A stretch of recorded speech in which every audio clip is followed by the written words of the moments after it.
ജോർദാനിലാണെങ്കിൽ Jordan സർക്കാരും ഔദ്യോഗികമായി തന്നെ ഈ മിസൈലുകൾ പ്രതിരോധിക്കാനുള്ള നടപടികൾ സ്വീകരിക്കുന്നുണ്ട്. ഇതൊക്കെ കഴിഞ്ഞ് അയൺ ഡോം സിസ്റ്റം, അതോടൊപ്പം തന്നെ താഡ് സംവിധാനം, ഇതെല്ലാം ഇസ്രായേലിലുമുണ്ട്. ഇതൊക്കെയും മറികടന്നുകൊണ്ട് പോലും വളരെ കൃത്യതയിൽ ഈ മിസൈലുകൾ ഇറാൻ ഉദ്ദേശിക്കുന്ന ലക്ഷ്യത്തിൽ എത്തിക്കാൻ സാധിക്കുന്നു എന്നത് ഒരുപക്ഷെ ഈ യുദ്ധതന്ത്രങ്ങൾക്ക് ഇസ്രായേൽ കണക്കുകൂട്ടിയ ആ കണക്കുകൂട്ടലുകൾക്ക് പോലും അതീതമായിട്ടാണ് ഇറാന്റെ ഭാഗത്തു നിന്നുള്ള ഈ ആക്രമണങ്ങൾ തുടർന്നുകൊണ്ടിരിക്കുന്നത്. അതുകൊണ്ട് തന്നെ ഈ സൈനികമായിട്ടുള്ള ഒരു വെല്ലുവിളിയിലൂടെ ഒരു രാജ്യത്തെ കീഴടക്കാമെന്ന് നിങ്ങൾ കരുതേണ്ടതില്ല എന്ന കൃത്യമായിട്ടുള്ള ഒരു മുന്നറിയിപ്പാണ് ഖാംനയിയും അതോടൊപ്പം തന്നെ ഇറാൻ നേതൃത്വവും നൽകിക്കൊണ്ടിരിക്കുന്നത്. പക്ഷേ ആയത്തുല്ല അലി ഖാംനയെ വധിക്കുക എന്നത് തങ്ങളുടെ ലക്ഷ്യമാണ്. അതിലേക്ക് തന്നെ തങ്ങൾ നീങ്ങുമെന്നാണ് ഇസ്രായേൽ സൈനിക വക്താവ് ഇന്നലെയും വെളിപ്പെടുത്തിയത്. നെതന്യാഹുവും ഏറെക്കുറെ അതിനെ ശരിവെക്കുകയാണ്. അമേരിക്കയും ഖാംനയിയാണ് പ്രതിസന്ധി, ആ ഖാംനയെ മാറ്റണം, അല്ലെങ്കിൽ നിരുപാധികം ഇറാൻ നേതൃത്വം കീഴടങ്ങണമെന്ന ആ ഒരൊറ്റ നിബന്ധനയിലും ഉപാധിയിലുമാണ്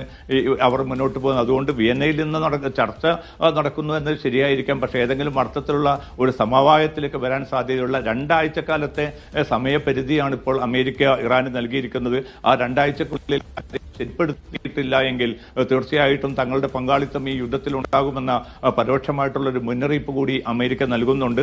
അത് ഒരുപക്ഷെ ഇറാന്റെ ഫോർദോ, അതോടൊപ്പം തന്നെ നതാൻസ് ഉൾപ്പെടെയുള്ള ആണവ കേന്ദ്രങ്ങളിൽ ബങ്കർ ബസ്റ്ററുകൾ, ബോംബുകൾ ഉപയോഗിച്ചുകൊണ്ട് ആക്രമിക്കാനുള്ള ഒരു നീക്കത്തിന്റെ ഭാഗം കൂടിയാണ് ഈ 2 ആഴ്ചത്തെ സാവകാശം എന്നാണ് വിലയിരുത്തപ്പെടുന്നത്. സൈഫുദ്ദീൻ, ഇസ്രായേലിന്റെ വ്യോമാക്രമണം നിർബാധം തുടരുന്നതിനിടയിലും ഒരിടത്ത് ഈ സമവായ സാധ്യതകൾക്കുള്ള നീക്കങ്ങൾ നടക്കുമ്പോഴും ഒട്ടും പിറകോട്ടില്ല എന്ന മുന്നറിയിപ്പ് നൽകുകയാണ് ഇറാൻ. ഏറ്റവും ഒടുവിലായി കഴിഞ്ഞ 1 മണിക്കൂറിനിടയിലും ഇസ്രായേലിന്റെ വിവിധ ഭാഗങ്ങളിൽ, ബീർഷേബ അടക്കമുള്ള ഭാഗങ്ങളിൽ ഇസ്രായേലിന്റെ മിസൈൽ പതിച്ചിരിക്കുന്നു. ആളപായം സംബന്ധിച്ചുള്ള വിവരങ്ങൾ പുറത്തു വന്നിട്ടില്ല. പക്ഷേ വിവിധ ഭാഗങ്ങളിൽ ബീർഷേബയിലടക്കം കനത്ത നാശനഷ്ടങ്ങൾ ഉണ്ടായി എന്ന് ടൈംസ് ഓഫ് ഇസ്രായേൽ അടക്കം ഇസ്രായേൽ ദേശീയ മാധ്യമങ്ങളൊക്കെ സമ്മതിക്കുകയും റിപ്പോർട്ട് ചെയ്യുകയും ചെയ്യുന്നു. അതിന്റെ വിശദാംശങ്ങളാണ് MC നാസർ നൽകിയത്.